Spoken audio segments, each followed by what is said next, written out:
नमस्कार किसान साथियों।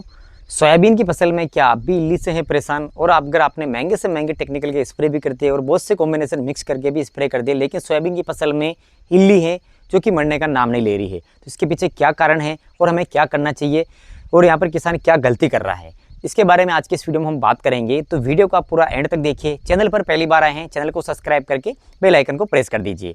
किसान साथियों, वीडियो की शुरुआत करते हैं। जैसा कि किसान साथियों आप सभी को पता है कि सोयाबीन की फसल अब लगभग 40 से 45 दिन की स्टेज में पहुंच चुकी है बहुत से किसान भाइयों को, और यहाँ पर अब फूल आ रहे हैं और फूल से फली बनने की स्टेज जब आती है, तब यहाँ पर अगर इल्ली आपकी सोयाबीन की फसल में अगर लग जाती है या लगती है तो कहीं ना कहीं इसमें यहाँ पर बहुत नुकसान होता है। जब फली बनती है तो अगर वहाँ पर डंग लगा देती है तो उस फली में दाने भी नहीं बन पाते हैं, जिसके कारण आपके सोयाबीन का जो प्रोडक्शन है उसमें काफ़ी लॉस होता है। तो किसान साथियों, यहाँ पर हमें क्या करना चाहिए और इसके पीछे का क्या रीज़न है, इतनी सारी इल्ली लग रही है और मर क्यों नहीं रही है। किसान साथियों, सबसे पहली बात तो ये है कि अभी हाल ही में जब कहते हैं कि जब अमावस्या की जो रात होती है उस समय कीटों का जो है प्रजनन की जो क्षमता होती है, प्रजनन, वो काफ़ी ज़्यादा मात्रा में होता है।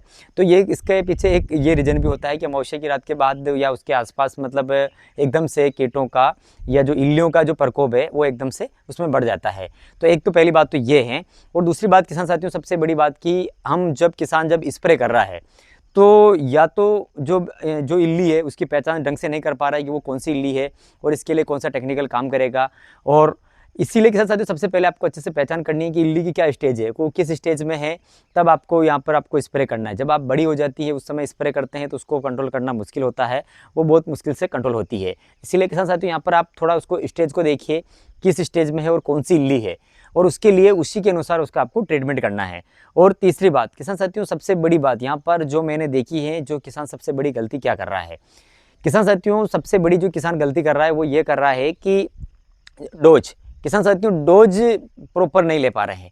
और अगर डोज जो प्रॉपर ले रहे हैं तो पानी जितना मात्रा में जाना चाहिए वो पानी उतना नहीं जा पा रहे हैं। यहाँ पर बहुत से किसानों को मैंने देखा है, और मेरे पास जब हर्बिसाइड के जब स्प्रे चल रहे थे उस समय भी मेरे पास मैसेज आते थे, कॉल आया था, तब किसानों का एक ही कहना था कि हम जो एक टैंकर है 500 लीटर का, उसको हम 7 से 8 बीघे में हम उसको यूज़ करते हैं, यानी कि एक बीघे में वो 2-3 टंकी का ही इस्तेमाल करते हैं।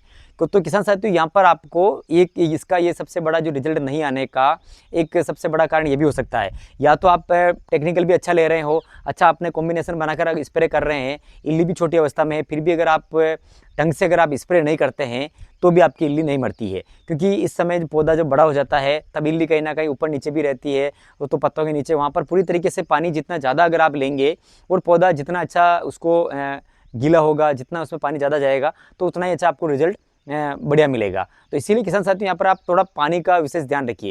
यहाँ पर किसान क्या है कि केवल 60-70 लीटर पानी ले रहा है तो उसका रिजल्ट आपको उतना अच्छा नहीं मिलेगा, चाहे आप कितनी भी अच्छी दवाई आप मार्केट से लेकर के आते हो फिर भी आपको उतना अच्छा रिजल्ट नहीं मिलेगा। तो इसी बात का विशेष ध्यान रखिए। और इसके अलावा किसान साथियों, अगर आपने जो कोई भी अगर आप दवाई का स्प्रे कर रहे हैं तो आपके खेत में समस्या सबसे ज़्यादा क्या है, अगर आप इल्ली की प्रॉब्लम ज़्यादा है तो आप इल्ली का स्प्रे करिए। क्योंकि यहाँ पर किसान बहुत सी बार क्या करता है कि बहुत सी दवाई मिक्स कर देता है, जिसमें आप टॉनिक भी ले लेता है और उसमें एनपीके भी ले लेता है, और भी इसके अलावा एमिनो वगैरह जो चीज़ें आती है वो उसमें यूज़ करता है। तो उसके कारण फिर किसान साथियों क्या होता है कि जब भी हम स्प्रे करते हैं तो उसमें जो हमारी जो दवाई का जो रिजल्ट है वो उतना अच्छा नहीं मिल पाता है। तो इसी के कारण फिर अपन स्प्रे तो करते हैं, उसका खर्चा में लग जाता है, फिर जो हमें समस्या सबसे ज़्यादा रहती है वो ख़त्म नहीं होती है। तो इसीलिए किसान साथियों हो सके तो आप यहाँ पर थोड़ा सिंगल स्प्रे करेंगे तो आपको बेहतर परिणाम देखने को मिलेगा। आप यहाँ चाहे तो आप फंगीसाइड और इंसेक्टिसाइड मिला सकते हैं अगर आपके फंगस की प्रॉब्लम भी है तो, लेकिन अगर आप जितना एनपीके वगैरह टोनी वगैरह का इस्तेमाल करेंगे तो फिर उतना ही उसको रिजल्ट थोड़ा कम मिलेगा।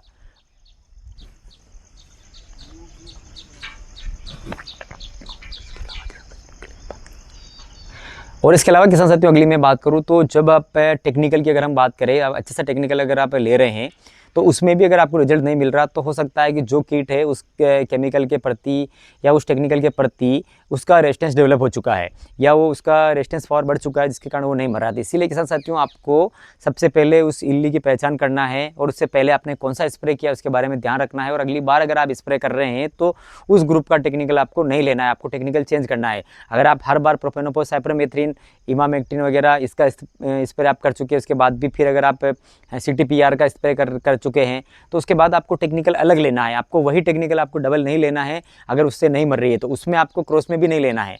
तो इसके लिए किसान साथियों इस बात का थोड़ा विशेष ध्यान रखें, तभी जाके आपकी सोयाबीन की फसल में इल्ली मरेगी। बाकी आप कितना ही स्प्रे करो, इल्ली नहीं मरेगी। तो यहाँ पर थोड़ी किसान साथियों आपको भी ध्यान देने की ज़रूरत है। सबसे पहली बात तो आप पानी अच्छा, जितना अच्छा स्प्रे करेंगे तो उतना ही आप कम से कम 200 लीटर पानी 1 एकड़ के हिसाब से अगर आप इस्तेमाल करेंगे तो आपको उसका जो आप स्प्रे कर रहे हैं उसका परिणाम आपको बेहतर देखने को मिलेगा। जानकारी पसंद आई है तो वीडियो को लाइक शेयर करें।